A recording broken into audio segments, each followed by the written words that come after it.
जय माता दी सभी को, हर हर महादेव। आज मैं आप लोगों को जो जानकारी देने जा रही हूँ वह जानकारी है कुछ नवमी के दिन लेने वाली विशेष वनस्पति की। आप नवमी के दिन बहुत सारे ऐसे बांदे हैं जो बांदे ले सकते हैं, जैसे औदुंबर का बांदा है। औदुंबर के बांदे को आप अष्टमी के दिन शाम को गौधुली बेला में निमंत्रण दीजिए। फिर आप नवमी के दिन प्रातः सूर्य उदय से पहले इस बांदे को अपने घर लाकर धूप दीप कर कर आप लक्ष्मी मंत्र से अभिमंत्रित कर कर और अपने धन के स्थान पर रखते हैं तो आपके यहाँ पर यह अक्षय भंडार की तरह रहता है। औदुंबर के यानी कि गुलर के बांदे का काफ़ी महत्व है। यह मेरे पास में जो है यह औदुंबर का ही पेड़ है। इसके ऊपर 12 महीने फल लगते हैं। इसके बारे में भी बहुत सारी भ्रांति है, लेकिन मैं वही चीज़ें देती हूँ क्योंकि मैंने इन चीज़ों को बहुत विस्तार से, मैं सारी चीज़ों को प्रकृति में रहकर देखती हूँ, चाहे प्रकृति के जीव हो या फिर प्रकृति की यहाँ पेड़ पौधे सारी चीज़ें, तो मैं सारी चीज़ें उसी हिसाब से देती हूँ। आप इस औदुंबर के बांदे को लेकर यानी कि गुलर के बांदे से आप बहुत सारी चीज़ें अपने जीवन में ठीक कर सकते हैं। यह बांदा आपके पास में रहता है तो आपके हमेशा ऐश्वर्य और धन धान्य से आप भरे रहते हैं। इसका ऐसे तो बहुत सारे प्रयोग है। यह आयुर्वेद में भी चमत्कारी प्रभाव दिखाता है। दूसरा, आप मैंने इन सब के मंत्र अंदर वीडियो में दिए हैं, आप अंदर वीडियो में जाकर देखेंगे और आपको बांदा भी दिख जाएगा। बांदा एक ही प्रकार का होता है, चाहे वह बबूल के पेड़ पर हो, आम के पेड़ पर या औदुंबर के पेड़ के ऊपर। अभी हमारे यहाँ पर जो हमारा समी का पेड़ है उसके ऊपर 3 बांदे लगे हैं, लेकिन काफ़ी ऊपर है क्योंकि समी का पेड़ कम से कम ज़्यादा नहीं तो 20 फीट का हो चुका है और उससे भी ऊपर, और उसके ऊपर कोई चढ़ने के लिए वो नहीं है। इतना बड़ा ना तो हमारे पास में कुछ तोड़ने के लिए है, लेकिन हाँ मैं कोशिश करूँगी उसको नवमी के दिन ज़रूर निकालने की। तो बांदा एक ही प्रकार का होता है। मैंने अंदर बांदे दिए हैं, आप अंदर जाकर बांदा देख सकते हैं। तो आप औदुंबर का बांदा ले सकते हैं, आप समी का बांदा ले सकते हैं धन प्राप्ति के लिए, आप बड़ का बांदा ले सकते हैं। ऐसे बहुत सारे बांदे हैं। कुछ बांदों के बारे में तो हमारे ग्रंथों में बताया जाता है कि वह अदृश्यकरण की क्षमता रखते हैं। तो बांदों का काफ़ी महत्व है। आप सहदेवी ले सकते हैं। सहदेवी को बहुत सारी चीज़ों में काम आती है। तो सहदेवी तो आप अंदर जाएंगे तो कम से कम 15 से 20 वीडियो आपको मिल जाएंगे, क्योंकि अभी मैं यहाँ बैठी हूँ, मैं वहाँ जाऊँगी फिर सहदेवी लाऊंगी, आप लोगों को बताऊँगी। मैंने सहदेवी के प्रयोग अभी ही दिए हैं, तो आप सहदेवी भी ले सकते हैं। लेकिन देखिए बहुत सारी चीज़ें हैं, जैसे सहदेवी यक्षिणियाँ, सारी चीज़ें, इन सहदेवी को हम सिद्ध कर लेते हैं तो वही यक्षिणियाँ होती है। और माँ काली इस कच्छ तत्व में हमेशा विद्यमान रहती है। मैं यह चीज़ें हमेशा बताती हूँ। तो आप लोग अपने घर के ऊपर बहुत सारे पौधे भी लगा सकते हैं, जैसे कि सुदर्शन का पौधा लगा सकते हैं शत्रु के नाश के लिए। सुदर्शन का पौधा शत्रु के लिए रामबाण का काम करता है। यदि आपने नवमी के दिन सुदर्शन का पौधा अपने घर के ऊपर लगा लिया तो वह आपके जितने भी शत्रु है सब शत्रु समाप्त कर देगा और शत्रु के अंदर एक मित्रता का भाव भर देगा। तो आप नवमी के दिन सुदर्शन का पौधा भी आपके घर पर लगाइए। मैं सुदर्शन का पौधा अभी आप लोगों को बता दूंगी। दूसरा, आप धन प्राप्ति के लिए आप ब्रह्मदंडी को भी ले सकते हैं। एक दिन पहले निमंत्रण दीजिए। मैंने ब्रह्मदंडी के भी मंत्र बहुत जगह दिए हैं, चाहे मेरे यूट्यूब चैनल हो या फिर मेरा फेसबुक पेज हो। मैं तंत्र में हर एक चीज़ उस हिसाब से देती हूँ कि आप लोग घर बैठे इन चीज़ों का फ़ायदा उठाएं। मैं मंत्र भी सारे देती हूँ और अच्छे तरीके से देती हूँ। मैं हिंदी में देती हूँ, ज़्यादा संस्कृत में नहीं। थोड़ी सी संस्कृत की जो भाषा उस प्रकार की होती है, लेकिन मैं सारी चीज़ें हिंदी में देती हूँ। इसलिए बहुत सारे भक्त प्रश्न भी उठाते हैं कि आप उच्चारण हिंदी में और संस्कृत में उच्चारण का थोड़ा शब्द का महत्व अलग हो जाता है, लेकिन मंत्र वही सारी चीज़ें हैं। हम श्रद्धापूर्वक सारी चीज़ें उसी हिसाब से करते हैं। तो आप लोग अंदर जाकर आपको हर प्रकार के मंत्र मिल जाएंगे, हर एक वनस्पति के मंत्र मिल जाए। और मैं प्रतिदिन देती भी रहती हूँ, कम से कम 2-3 मंत्र तो मैं दे ही देती हूँ, लेकिन फिर भी मुझसे बहुत सारे भक्त पूछते हैं। तो आप लोग जैसे कि बहुत सारा नवमी के दिन काजल बना सकते हैं। जैसे मैंने अभी बताया था कि आप जो रतन जो यानी कि लाल वाली एरन होती है, लाल वाली एरंड को आप एक दिन पहले निमंत्रण दीजिए, फिर प्रातः उसकी जड़ प्राप्त कीजिए नवमी के दिन। फिर सहदेवी के बाद में आप ब्रह्मदंडी की जड़, सहदेवी की जड़, और आप जो रतन जो यानी कि लाल एरंड है उसकी जड़, इन तीनों की जड़ को लेकर आप नवमी के दिन भर और 12 बजे रात्रि तक उसका काजल तैयार कर सकते। बड़ा ही प्रभावशाली काजल बनता है। वह काजल वशीकरण, सम्मोहन सारी चीज़ों में काम आता है, लेकिन अच्छे कार्य के लिए मैं हमेशा बताती हूँ। हमारे यहाँ इतने सारे जीव हैं, बहुत सारी चिड़ियाँ हैं, इतनी सारी गिलहरियाँ हैं। रात के समय चमगादड़ आती है, यहाँ पर उल्लू भी आते हैं। देखिए, मैं सारी चीज़ें इन लोगों के बीच में रहकर ही आप लोगों को बताती हूँ। मैं हर एक प्रकार की, चाहे तंत्र की जानकारी हो या प्रकृति से संबंधित हो, मैं इन चीज़ों में रहती हूँ तो इन चीज़ों की जानकारी देती हूँ। अभी 2 मिनट पहले हमारा जो डॉगी मेरे पास आकर बैठा है, खेतों में जिनको काले हिरण बोलते हैं और जिनको 12 सिंगा बोलते हैं, जिनके सर के ऊपर 10-12 सींग होते हैं, वह काफ़ी मात्रा में यहाँ थे। ये परेशान हो गया, 1 घंटे से उनको भगा रहा है। वो दूर थे इसलिए मैंने वीडियो नहीं बनाए। तो यामनदाद बाबा और दोनों पागल हो जाते हैं उसके चक्कर में।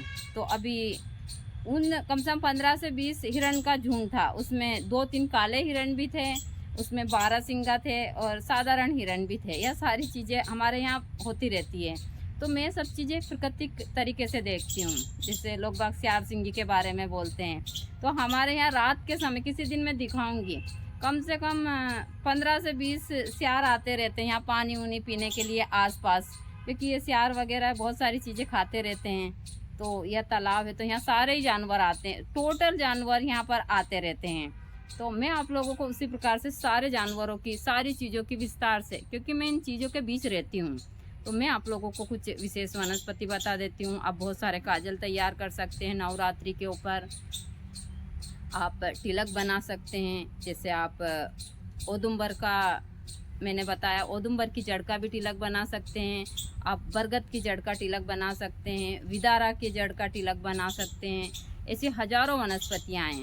और जैसे हम जैसे लोग होते हैं, हम मौके का हमेशा फ़ायदा उठाते हैं, चाहे किसी भी चीज़ में हो। जब भी हम नवरात्रि होती है या फिर ग्रहण काल होता है, अच्छा नक्षत्र होता है, हम लोग इसमें थोड़ा भी वो नहीं छोड़ते, क्योंकि हमको पता है कि हमको कब क्या करना है, और इन चीज़ों में ही हम लगे रहते हैं। हम तो वनस्पति में, अभी हमारे यहाँ का वातावरण आप देख सकते हैं, भगवती की कृपा से यहाँ सब कुछ है।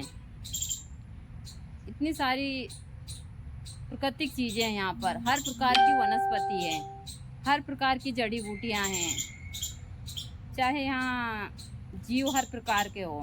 ऐसी बहुत सारी वनस्पतियाँ जो कुछ यहाँ नहीं है, मैं उनको बाहर जाकर नहीं दिखा सकती, क्योंकि हम अमन और दोनों ही हैं। दोनों कहीं भी जाएंगे तो यहाँ ताला लगाकर सारी चीज़ें, तो वह चीज़ें, लेकिन मैं विशेष जो वनस्पतियाँ हैं वह दिखाऊंगी, क्योंकि मैं नवमी के दिन बहुत खास जड़ी बूटियाँ लेने वाली हूँ। पिछले साल तो मैं काफ़ी डिप्रेशन में थी, तो मैं नहीं ले पाई थी, लेकिन मैं चाहती हूँ कि मैं जब तक हूँ आप लोगों को इन चीज़ों की जानकारी दूँ, कि आप लोग हर एक क्षेत्र में ठगी के शिकार ना हो। फिर भी लोग बाग होते हैं, मैं लाख कोशिश करूँ, और मेरे स्तर पर भी बहुत सारे लोग टिप्पणी भी कर देते हैं, बहुत सारी चीज़ें हैं। तो मैं हमेशा बोलती हूँ कि पहले पूरी चीज़ों को समझिए, आप अंदर जाइए, वीडियो में देखिए, सारी चीज़ें विस्तार से देखिए, मैं क्या दे रही हूँ क्या नहीं, उसके बाद ही आप टिप्पणी कीजिए। तो आप लोगों को मैं, जैसे कि ब्रह्मदंडी तो मैंने बहुत जगह दिखाई है, सुदर्शन दिखाया है, मैंने समी का पौधा हमारे यहाँ काफ़ी मात्रा में सारे पौधे दिखाए हैं, लेकिन फिर भी और आप लोगों को मैं बता देती हूँ आपको क्या क्या लेना है। आपको भूलन बेला भी आप ले सकते हैं, धन प्राप्ति के लिए, वशीकरण के लिए, सारी चीज़ों के लिए। भूलन बेला के मैंने बहुत सारे वीडियो दिए, क्योंकि यह सीजनली पौधा है। आप इस समय के ऊपर हत्ता जोड़ी ले सकते हैं। अब बहुत सारी वनस्पतियाँ जो लेकर और अपने जीवन में आप सुख, समृद्धि और माँ भगवती की कृपा प्राप्त कर सकते। दूसरा, मैं हमेशा सभी को बोलती हूँ कि जितनी भी वनस्पतियाँ हैं यह माँ काली के रूप में ही है। जैसे माँ काली कच्चे तत्व में विद्यमान है सारी चीज़ें। अभी मुझसे कुछ भक्तों ने बोला था कि हम अकेले हैं, हम साधना नहीं कर पाते हैं, हमको शक्ति की ज़रूरत है। तो हाँ, यह सत्य है। एक पुरुष के लिए साधना के क्षेत्र में शक्ति नहीं होती है तो काफ़ी कठिनाई होती है, लेकिन महिला को कभी नहीं होती है, क्योंकि जो माँ काली है उन्होंने महिला को इतना आशीर्वाद दिया है कि वह हमेशा परिपूर्ण है हर एक क्षेत्र में, तो महिला को ज़रूरत नहीं होती है। तो मैं तो सभी को बोलती हूँ, यदि आप साधना के क्षेत्र में हैं तो आप गृहस्थ आश्रम से ही साधना चालू कीजिए, या किसी आप ऐसी चीज़ को मत ढूंढिए कि हम किसी साध्वी के साथ में साधना कर रहे हैं। सारी चीज़ें यह आपका भ्रम है और यह सारी चीज़ें बेकार है। आप खुद शादी कीजिए और शादीशुदा ज़िंदगी में आप साधना के क्षेत्र में गृहस्थ आश्रम में आगे बढ़ते हैं तो बहुत जल्दी सफलता प्राप्त होती है। हाँ, संन्यास जीवन की बात एक अलग है। मैं गृहस्थ की साधक हूँ, लेकिन आज मैं सन्यासी जीवन व्यतीत कर रही हूँ और जब तक इस शरीर में रहूँगी मैं यही जीवन व्यतीत करूँगी, क्योंकि अब मेरे जीवन में सिर्फ जितना भी मेरा समय, चाहे 1 दिन का हो या 2 दिन का हो, मैं हमेशा बोलती हूँ कि भरोसा 1-2 घंटे का नहीं है और तैयारी 100 साल की। लेकिन मैंने 100 साल की तैयारी नहीं की है। मैंने अपनी जो तैयारी है मैं सिर्फ 1 ही दिन की कर रही हूँ। लेकिन हाँ, मैं किसी के आगे हाथ नहीं फैलाऊँ, मैं उसके लिए कार्य कर रही हूँ। तो यह हमारे यहाँ पर ब्रह्मदंडी है, जो आप देख सकते हैं। ब्रह्मदंडी इस प्रकार से हो चुकी है, बड़ी ही सुंदर और अच्छी लग रही है। या किसी कारणवश से मुड़ गई है तो यह ब्रह्मदंडी है। इसमें बहुत सारे डंड लगे हुए हैं, तो आप ब्रह्मदंडी की जड़ ले सकते हैं। और घर की सुरक्षा के लिए हम ब्रह्मदंडी को भी देते हैं। मैं आप लोगों को सुदर्शन का पौधा भी बता देती हूँ। अभी हमारे यहाँ बहुत सारे फूल लगे हैं, जिनसे मैं माता रानी के लिए यहीं से ही माला वगैरह सब मैं यहीं से बनाती हूँ। आप देख सकते हैं इतने सुंदर सुंदर फूल लगे हैं यहाँ पर गेंदे के। जब थोड़ी देर में मैं माता रानी के लिए माला बनाऊँगी और इन्हीं फूलों से ही बनाऊँगी। इतने सुंदर फूल है कि यहाँ देखते ही बन रहे हैं। आप देख सकते हैं यहाँ मेरे पास में एक छोटा सा हमारा गेंदे का पुष्प है, जिसमें बहुत ही सुंदर फूल है। और इस साइड में भी हमारे गेंदे का फूल है, जिसमें बहुत ही अच्छे फूल हैं। तो यही होता है हमारे यहाँ का वातावरण। यह देखकर बड़ी प्रसन्नता होती है कि हम माँ प्रकृति के बीच रहकर और इन फूलों को और सबके साथ में मैं रह रही हूँ। तो आप लोग बहुत सारी वनस्पतियाँ लेकर और इस नवरात्रि में अपने जीवन को सुखी बना सकते हैं। तंत्र में बहुत सारी ऐसी चीज़ें हैं जिनको यदि आप सही तरीके से करते हैं तो यह काफ़ी प्रभावशाली होती है और यह सभी को करनी भी चाहिए। यह चीज़ें मैं हमेशा बताती रहती हूँ। तो यहाँ हमारे यहाँ का दृश्य जो बहुत ही अच्छा है, क्योंकि अभी मुझे माला भी बनानी है माता रानी के लिए। मैं सुबह टाइम नहीं मिलता है, मैं दिन में माला बना लेती हूँ और दिन में ही यह सारे फूल वगैरह सब तोड़कर और माला बनाती हूँ। अब मुझे माला ही बनानी है, तो बने रहिए पूरे ब्लॉग में और भी आप लोगों को मैं जानकारी दूँ। पालिनी दुर्गा क्षमा शिवा दात्री स्वधा नमस्तुते नमः स्वाहा। ओम या देवी सर्वभूतेषु मां काली रूपेण संस्थितां नमस्तस्यै नमस्तस्यै नमस्तस्यै नमः स्वाहा।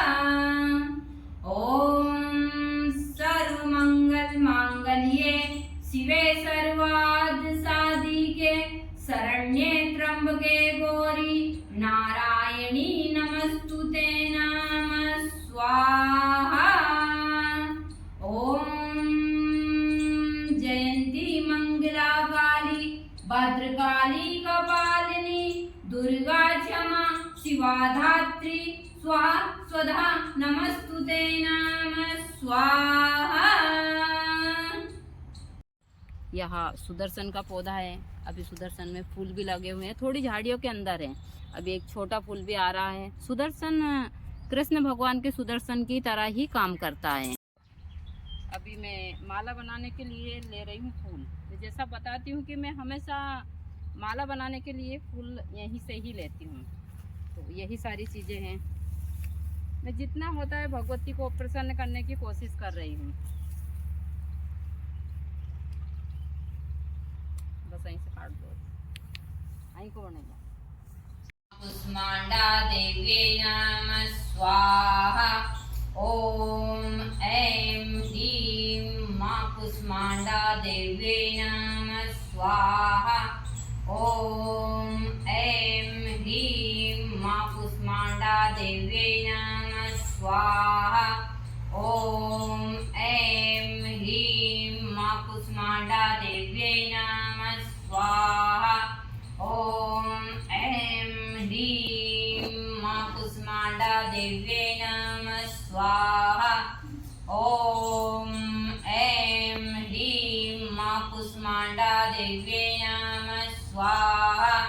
ॐ ऐं ह्रीं मा कुष्माण्डा देव्यै नमः स्वाहा। ॐ ऐं ह्रीं मा कुष्माण्डा देव्यै नमः स्वाहा। ॐ ऐं ह्रीं मा कुष्माण्डा देव्यै नमः स्वाहा। ॐ ऐं ह्रीं मा कुष्माण्डा देव्यै नमः स्वाहा। ॐ ऐं ह्रीं मा कुष्माण्डा देव्यै नमः स्वाहा। ॐ